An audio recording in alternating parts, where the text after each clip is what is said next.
Do you hate it when your cell phone alerts you that you have a call or a message and you have to dig into your purse or your pocket and look at the phone just to see if the message or the call is worth paying attention to? Well, now there is a solution for that. Hi, this is Walt Mossberg from the Wall Street Journal, and this week I tested a device that aims to be a solution to that problem. It's called the Pebble, and it takes the form of a computerized wristwatch. It connects wirelessly to your iPhone or your Android phone, and it displays on its screen the incoming calls and excerpts from the texts and the emails that come into your phone, as long as you're within Bluetooth range. And you can just glance at your watch to decide if the call or the message is worth paying attention to. Now, the Pebble costs $150, and it's important to note that it is not a sort of Dick Tracy watch. You can't make calls on it. It has no audio. It has no microphone. You can't respond to texts or emails. It's really about notifying you of what's going on in a phone that is not necessarily in front of you at the moment. Could be that your hands are full, or you're on the run, or you're driving, or you're running for exercise, whatever.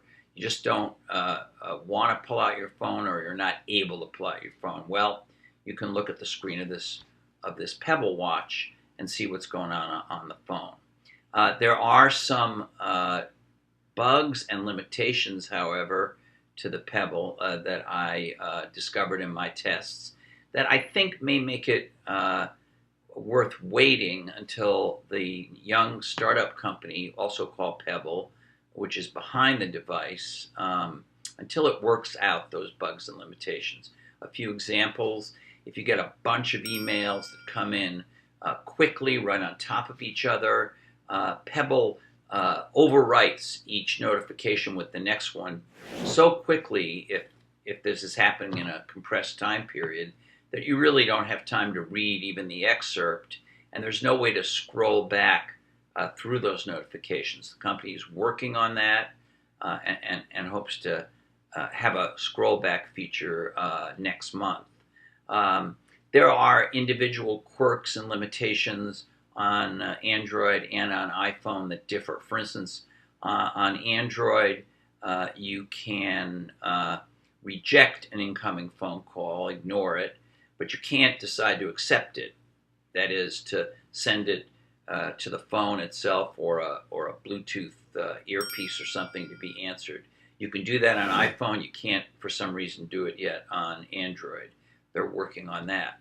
On the other hand, on iPhone, while texts and iMessages come in perfectly fine, email is a little iffier. It works, and it worked most of the time in my test, but there's kind of a workaround. You have to go into the notifications settings of the phone, toggle a bunch of icons, and even then, it can be intermittent. The company says that's their number one issue that they're trying to fix, and they're working on it. This Pebble watch also has a future as a platform, the company hopes. They built it so that it could also be a kind of window into other apps on your phones, like a running apps or golf apps, which they hope to have by spring.